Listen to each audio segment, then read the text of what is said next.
Shalom, shalom. Hari ini Jumat Agung, ya. Bukan hari Minggu, hari ini Jumat Agung, kita merayakan, memperingati hari kematian Tuhan Yesus. Baik, sebelum kita mendengarkan lebih dalam lagi firman Tuhan, sekali lagi saya mengajak saudara untuk berdoa. Mari kita berdoa. Tuhan Yesus yang baik, Tuhan Yesus yang luar biasa, kami menundukkan hati kami untuk mendengarkan firman Allah. Tuhan, berbicaralah kepada kami, berkata-katalah kepada kami. Tuhan, aku berdoa jika di antara kami ada yang sakit, sembuhkan.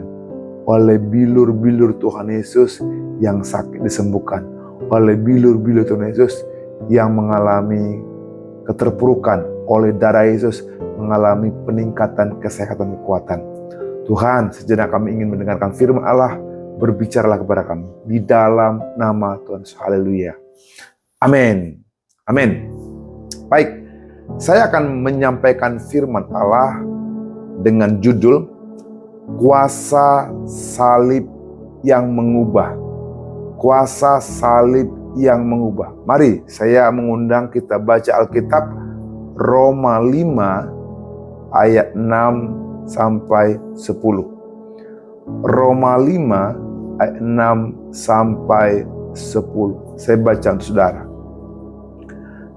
Karena waktu kita masih lemah, Kristus telah mati untuk kita, orang-orang durhaka, pada waktu yang ditentukan oleh Allah. Ayat 7. Sebab tidak mudah seorang mau mati untuk orang yang benar, tetapi mungkin untuk orang yang baik ada orang yang berani mati. Akan tetapi Allah menunjukkan kasih-Nya kepada kita oleh karena Kristus telah mati untuk kita ketika kita masih berdosa. Lebih-lebih karena kita sekarang telah dibenarkan oleh darah-Nya, kita pasti akan diselamatkan dari murka Allah. Sebab jikalau kita ketika masih seteru diperdamaikan dengan Allah oleh kematian anaknya, lebih-lebih kita yang sekarang telah diperdamaikan pasti akan diselamatkan oleh hidupnya. Bapak Ibu yang saya kasih dalam Kristus, hari ini kita memperingati hari Jumat Agung. Hari ini kita memperingati hari kematian Tuhan Yesus Kristus.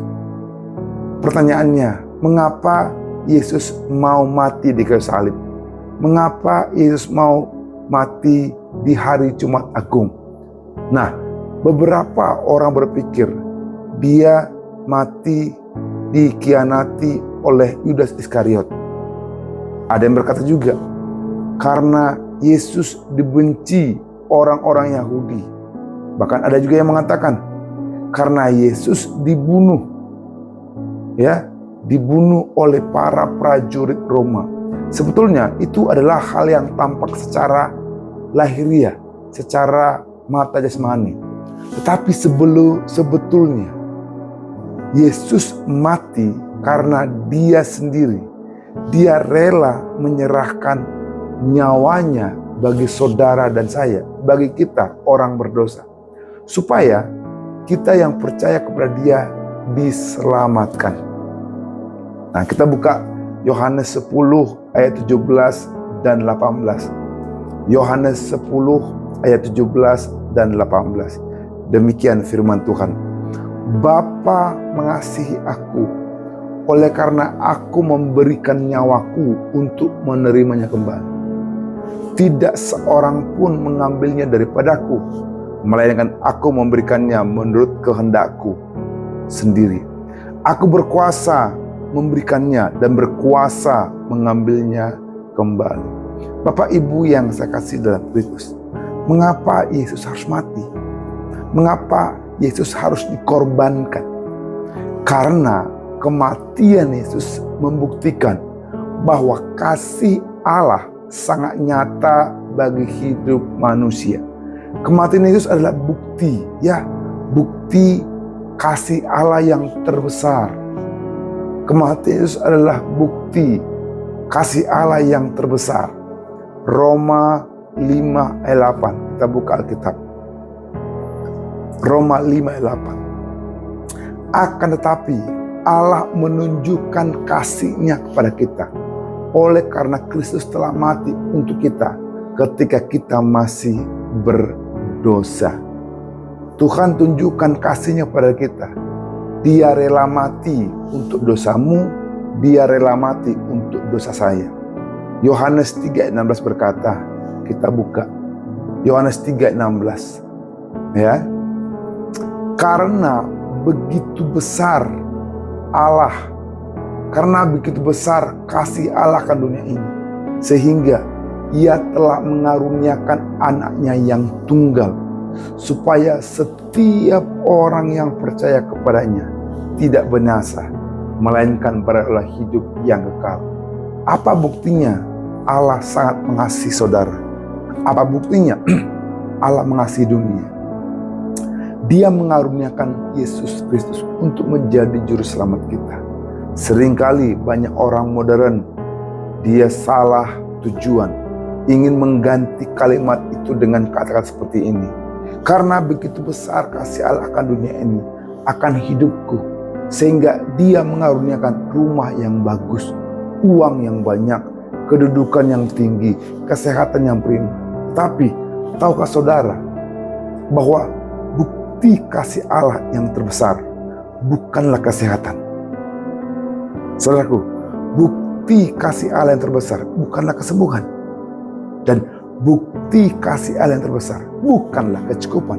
Tapi kasih terbesar dari Kristus adalah Kristus datang untuk menyelamatkan saudara dan saya. Amin. Sepatutnya lah di Jumat Agung ini kita bersyukur. Karena apa? Sekalipun kita punya banyak uang, sekalipun kita punya banyak harta, uang bisa habis. Kalaupun saudara sembuh dari penyakit, satu kali juga akan tua dan mati. Tapi kalau engkau percaya kepada Kristus, Anda akan hidup kekal selama-lamanya. Sebab mati bagi orang percaya hanya tutup mata di bumi, buka mata di surga. Itu mati bagi orang percaya itu seperti ciluk bal, seketika, cepat sekali. Tapi kalau saudara memperoleh keseluruh harta dunia tanpa memiliki Yesus yang rela mati disalib sebagai bukti kasih Allah, maka kita akan binasa sampai selama-lamanya, tak terhingga. Nah, Bapak Ibu yang dikasihi Tuhan, kalau Yesus mengorbankan nyawanya saja rela, masakan yang lain tidak, Dia tidak akan berikan kepada kita. Karena memiliki Yesus artinya memiliki segala-galanya dalam hidup kita ini. Hari ini saya mengajak saudara, mungkin Bapak Ibu sudah jarang merenungkan ini. Saya mau katakan bahwa dengan memiliki Yesus, kita memiliki segala-galanya dalam hidup ini. Kita buka Roma 8 ayat 32. Roma 8 ayat 32. Roma 8 ayat 32. Ia yang tidak menyayangkan anaknya sendiri, tetapi yang menyerahkannya bagi kita semua, bagaimanakah mungkin Ia tidak mengaruniakan segala sesuatu kepada kita bersama-sama dengan Dia? Bapa mengorbankan anaknya saja rela, masakan berbakti, masakan memberkati kita saja kita enggak rela. Bayangkan, Tuhan yang besar aja rela mengorbankan anaknya untuk saudara dan saya. Apalagi kebutuhan saudara. Jangan khawatir dengan apa yang kau makan. Jangan khawatir dengan apa yang kau minum. Jangan khawatir dengan apa yang kau pakai. Yesus rela untuk saudara. Roma 6 ayat 23 bilang gini. Roma 6 ayat 23. Sebab upah dosa ialah maut. Tetapi karunia Allah ialah hidup yang kekal dalam Kristus Yesus Tuhan kita. Amin. Kalau misalnya ada orang yang berdosa, kalau misalnya ada orang yang bersalah, ada orang yang melakukan pembunuhan, katakanlah lalu ditangkap polisi, dihakimi masuk dalam penjara, lalu dijatuhi hukuman maksimal berapa bulan? Maksimal mungkin 3 bulan, atau 3 tahun. atau lebih, 30 tahun, atau mungkin hukuman seumur hidup. Saya rasa ada hukuman yang lebih besar dari itu, yaitu hukuman mati. Jadi mati adalah bukti hukuman yang maksimal atas dosa manusia. Efesus 2 ayat 8 ayat 9. Efesus 2 8 9. Sebab karena kasih karunia kamu diselamatkan oleh iman. Itu bukan usahamu, itu bukan hasil usahamu, tapi pemberian Allah. Itu bukan hasil pekerjaanmu, hanya ada orang yang memegah. Jangan ada orang yang sombong, jangan ada orang yang memegahkan diri. Kita selamat karena kasih karunia. Katakan karena kasih karunia. Katakan karena kasih karunia. Artinya apa? Kasih karunia itu adalah pemberian kepada saudara, pemberian kepada orang yang sebetulnya tidak layak untuk menerimanya, tapi karena kemurahan hati Tuhan. Wow, karena kebaikan Tuhan, karena kemurahan Tuhan, maka kita layak menerima, karena kita layak menerima kasih-Nya karena Yesus. Kita menerima itu karena amazing grace, kasih karunia yang sangat luar biasa. Kalau kita sudah merasakan kasih karunia Allah itu, apa respon saudara? Saya mengajak Bapak Ibu muda-mudi yang dikasih Tuhan. Apa respon saudara menerima kasih karunia? Mari kita mengasihi Dia. Mari kita rela diubah oleh karena karya salib Kristus. Saya yakin setiap orang yang mengalami kasih Tuhan, hidupnya berubah. Amin. Saya mau katakan seperti ini. Saya sangat yakin setiap orang yang mengalami Tuhan, setiap orang yang mengalami kasih Tuhan, hidupnya akan berubah. Katakan, saya mau berubah. Katakan, saya mau berubah. Bapak Ibu ingat, ada kesaksian di Alkitab. Wanita Samaria ketemu dengan Yesus. Dia dirubah. Latar belakangnya dia pelacur. Tapi karena berjumpa dengan Yesus, hidupnya berubah. Pelacur menjadi penginjil. Saudara ingat Zakius. Zakius itu memeras dan sangat pelit luar biasa. Tapi ketika Zakius ketemu dengan Tuhan Yesus, dari orang yang sangat pelit bahkan memeras orang lain, Zakius menjadi orang yang sangat murah hati, bahkan memberkati sesama. Ingat Saulus menganiaya orang Kristen. Tapi lihat, ketika Saulus berjumpa dengan Kristus, Saulus menjadi Paulus, hamba Tuhan yang luar biasa. Bahkan Paulus menulis hampir setengah kitab dalam Perjanjian Baru. Dan banyak menanam banyak jemaat, banyak gereja. Maukah saudara mengizinkan Kristus mengubah hidupmu? Maukah Bapak Ibu mengizinkan Kristus menjamah hatimu? Salah satu tokoh Alkitab yang hidupnya berubah karena karya salib Kristus yang saya akan terangkan hari ini adalah Simon dari Kirene atau Simon Kirene. Ada 3 babak kehidupan dalam kehidupan Simon Kirene yang diubah karena salib Kristus. Yang pertama, dia dipaksa memikul salib. Matius 27 ayat 32. Kita baca. Matius 27 ayat 32 bilang gini. Ketika mereka berjalan keluar kota, mereka berjumpa dengan seorang dari Kirene yang bernama Simon. Orang itu mereka paksa.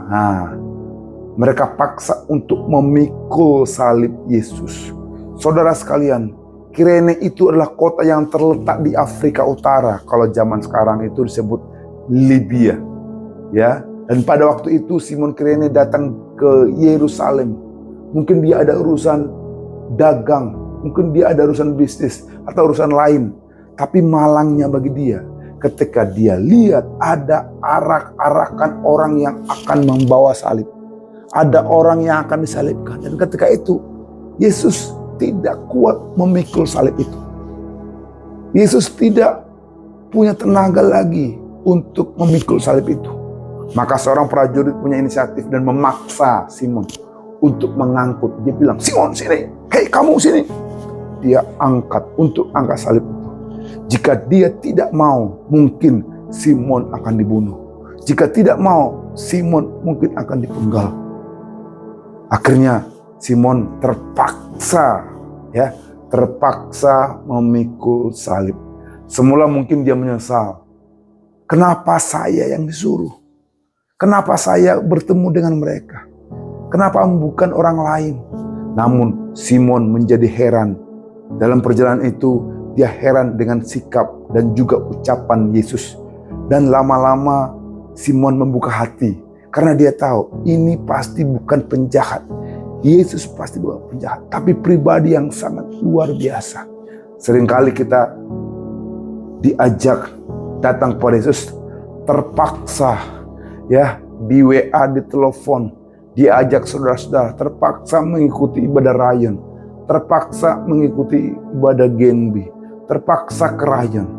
Tapi situasi yang seringkali memaksa kita bisa menjadi alat Tuhan untuk kita sungguh-sungguh mengenal Dia. Ini doa saya supaya rencana Tuhan terjadi dalam hidup saudara. Sekalipun seperti Simon Kirene dipaksa memikul salib, namun ujungnya hatinya terbuka. Yang kedua, kita melihat Simon Kirene dijamah oleh Roh Kudus. Kita lihat dalam kisah para rasul. Apa yang terjadi? Pada Pentakosta, murid-murid penuh dengan Roh Kudus. Lalu mulai berbicara dalam bahasa-bahasa lain yang tidak mereka pernah pelajari. Salah satu bahasa yang mereka ucapkan adalah bahasa biasa yang digunakan oleh orang-orang yang tinggal di daerah Libya. Apa yang disampaikan oleh para murid melalui bahasa-bahasa itu tentang perbuatan-perbuatan besar yang dilakukan oleh Allah. Berarti Tuhan pada hari Pentakosta menyapa Simon Kirene dengan bahasanya sendiri, sehingga akhirnya Simon Kirene membuka hati dan responnya apa yang terjadi? 3.000 orang bertobat setelah Petrus berkhotbah. Bapak Ibu yang saya kasihi ke dalam Kristus, saya yakin Simon Kirene merupakan salah satu orang yang ada di 3.000 ini. Karena dia disapa oleh Tuhan dengan bahasa sendiri. Lihat kisah para Rasul 2 ayat 41. Kisah para Rasul 2 ayat 41 sampai 42. Orang-orang yang menerima perkataan itu memberi diri dibaptis. Dan pada hari itu jumlah mereka bertambah 3.000 jiwa. Mereka bertekun dalam pengajaran rasul-rasul dan persekutuan. Dan mereka selalu berkumpul untuk memecahkan roti dan berdoa. Pertama, dia dipaksa memikul salib. Tapi akhirnya Simon membuka hati. Simon mengenal Yesus. Dan yang kedua, Roh Kudus menjamah Simon Kirene. Dia dibaptis, dia bertobat, dia berdoa, dia baca firman Tuhan hari ini. Hari ini di Jumat Agung saya mengajak Bapak Ibu, mari oleh karena salib Kristus, jangan goyah, jangan padam untuk membaca firman. Doa saya supaya saudara melalui situasi yang ada semacam ini, makin hari makin cinta Tuhan. Baca Alkitab setiap hari, berdoa lebih sungguh-sungguh, meninggalkan perbuatan dosa hingga hidup kita dijamah oleh kuasa salib Kristus. Dalam kehidupan saya itu saya lebih suka ada pola di Alkitab. Di Alkitab ada 10%, perpuluhan. Pak, Bu, saya bayar perpuluhan. Di hidup saya juga ada pola 10% dari hidup saya. Kan satu hari itu ada 24 jam. 24 hours a day. Siang dan malam. Saya juga berikan 10% dari 24 jam itu. Berarti 2,4 jam saya berikan pada Tuhan. Saya bisa merenungkan firman Tuhan. Saya baca Alkitab di situ. Saya mendengarkan khotbah-khotbah Kristen, mendengarkan hamba-hamba Tuhan melalui Spotify, melalui YouTube, melalui media sosial. Saya bangun hubungan saya dengan Tuhan. Hari ini saya mengajak saudara, apa responmu dengan salib Kristus? Saya mengajak Bapak Ibu yang selama ini yang sudah meninggalkan baca firman. Mari kembali baca firman. yang selama ini mengurangkan waktunya untuk berdoa. Mari aktifkan lagi dalam doa, aktifkan lagi dalam menyembah, aktifkan lagi dalam memuji, aktifkan mendengarkan khotbah-khotbah Kristen, khotbah-khotbah firman Tuhan. Yang ketiga, saudaraku, sekalian apa yang terjadi dengan Simon Kirene? Dia dipakai untuk memenangkan keluarganya. Simon Kirene bukan hanya dipaksa, bukan hanya menerima Roh Kudus, tapi Simon digerakkan Tuhan untuk memenangkan keluarganya. Inilah karya salib Kristus yang dalam Markus 15 ayat 21. Kita baca Markus 15 ayat 21. Pada waktu itu lewat seorang yang bernama Simon orang Kirene, ayah Alexander dan Rufus, yang baru datang dari luar kota, dan orang itu mereka paksa untuk memikul salib Yesus. Tahukah saudara bahwa Injil Markus itu mula-mula ditulis untuk orang-orang percaya yang ada di kota Roma, dan seorang penulis tidak mungkin menghubungkan nama orang dengan anaknya kecuali dia yakin betul anaknya itu dikenal oleh para pembacanya, mungkin karena anaknya itu cukup terpandang pada masa itu, sehingga dikatakan bahwa Simon karena adalah ayah dari Rufus, ayah daripada Rufus. Lihat dalam Roma 16 ayat 13. Rufus orang pilihan dalam Tuhan, dan salam kepada ibunya yang bagiku adalah juga ibu. Rufus itu menjadi pemuka gereja di Roma. Siapa ibunya? Dia adalah istri daripada Simon Kirene yang mungkin telah meninggal dunia ketika Rufus menjadi pemuka gereja yang ada di Roma. Saudaraku, Bapak Ibu yang saya kasih dalam Kristus, saya percaya ini terjadi karena Simon Kirene mengimpartasikan imannya kepada istrinya, mengimpartasikan imannya kepada anak-anaknya. Pak, Bu, ajak keluargamu dekat sama Tuhan. Jangan jauhkan dia. Sekalipun dia sudah menikah, Anda hubungi untuk mengimpartasikan imanmu kepada keluargamu. Simon Kirene membagikan pengalaman Golgota kepada seluruh keluarganya. Simon Kirene membagikan kesaksian itu kepada keluarganya, sehingga mereka, keluarganya, percaya kepada Yesus. Bukankah itu yang kita harus lakukan? Hari ini saya mengajak Bapak Ibu, mari hubungi keluargamu dan ajak mereka untuk percaya lagi kepada Yesus. Injil bukan hanya untuk pribadi kita, tapi Injil untuk keluarga besar kita, untuk keluarga kita, bahkan untuk semua orang yang percaya, yang kita beritakan kabar baik. Seperti Yosua berkata, aku dan seisi rumahku, kami akan beribadah kepada Tuhan. Aku dan seisi rumahku, kami akan beribadah kepada Tuhan. Maka saudara membuka hati untuk karya salib Kristus dan bertobat dari segala dosa. Bahkan mau menjadi saksi Kristus untuk keluarga dan menjadi berkat bagi banyak orang. Jadi melalui Jumat Agung ini, saya mengajak Bapak Ibu, mari kita terima kuasa Tuhan yang sudah dialami oleh Simon Kirene. Saya tidak perpanjang khotbah hari ini. Saya hanya membawa saudara masuk pada renungan Jumat Agung. Mari karya salib. Yang pertama, Simon Kirene dipaksa memikul salib. Mungkin Anda terpaksa awalnya ke gereja, terpaksa baca Alkitab, terpaksa menyanyi, terpaksa menyembah, terpaksa berpuasa. Tapi ujungnya di balik paksaan itu, kadang-kala Tuhan izinkan sehingga hati kita terbuka. Jangan kerasan hatimu, Bapak Ibu. Bukalah hatimu, bukalah dirimu kepada Tuhan. Yang kedua, kita melihat Simon Kirene bukan hanya membuka hati, tapi dia dijamah oleh Roh Kudus. Dia mau diperlengkapi Roh Kudus. Dia mau berkomunikasi Roh Kudus. Dan yang terakhir, yang ketiga, yang terjadi adalah dengan Simon Kirene, dia dipakai untuk memenangkan keluarganya, untuk memenangkan anak-anaknya, untuk memenangkan keluarga besarnya. Hari ini melalui Jumat Agung ini, saya mengajak Bapak Ibu, mari undang saudaramu, undang keluargamu untuk terima Tuhan, untuk terima Yesus. Doa saya, kiranya kematian Kristus menghidupkan kita untuk kemuliaan Allah. Amin. Kita berikan tepuk tangan Tuhan Yesus. Haleluya, haleluya, haleluya. Bapak Ibu yang saya kasih dalam Kristus, hari Minggu kita akan bahas mengenai kebangkitan Kristus. Saya mengajak Bapak Ibu dalam hari Jumat ini, sebelum saudara pulang ke rumah, Anda hubungi saudara untuk datang hari Minggu untuk beribadah.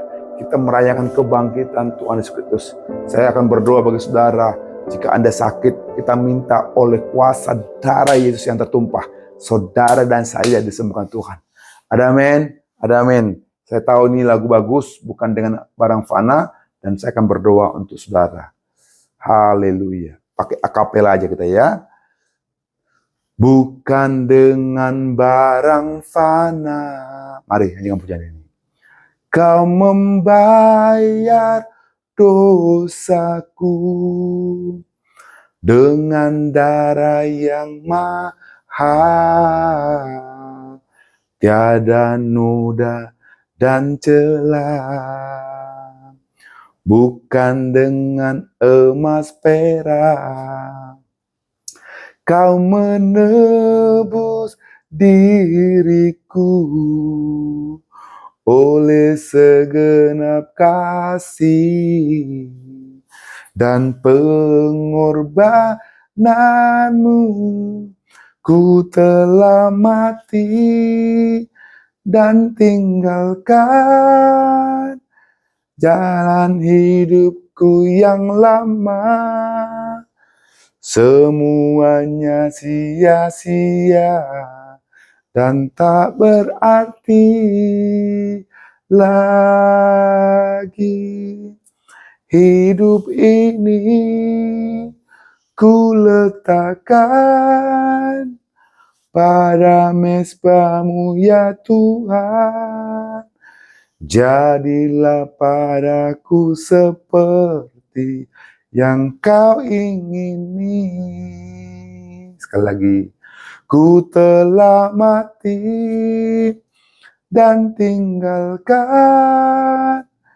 cara hidupku yang lama. Semuanya sia-sia dan tak berarti lagi. Hidup ini ku letakkan pada mezbah-Mu ya Tuhan. Jadilah padaku seperti yang Kau ingini. Mari angkat kedua tangan ke surga, ikut saya berdoa. Tuhan Yesus, katakan, Tuhan Yesus, pada Jumat Agung ini, kami kembali diingatkan untuk karya salib-Mu.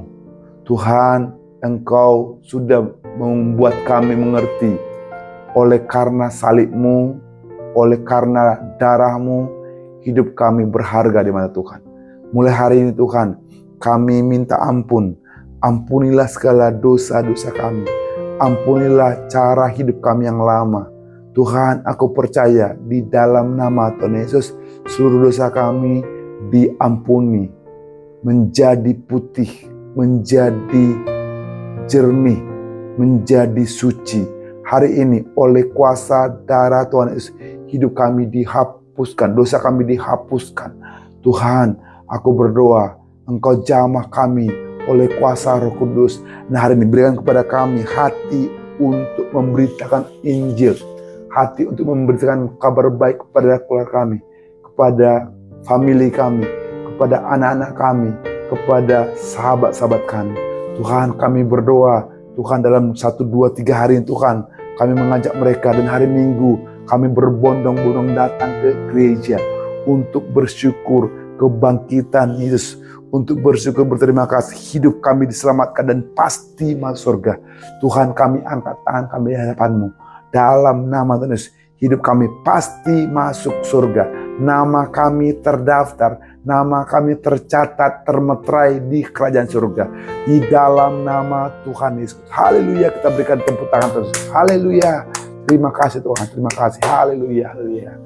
Amin, amin. Tuhan berkati, sampai ketemu hari Minggu. Jangan lupa ajak mereka, sekalipun mungkin rada terpaksa, ajak mereka seperti Simon Kirene. Amin. Tuhan berkati. Shalom, shalom, shalom.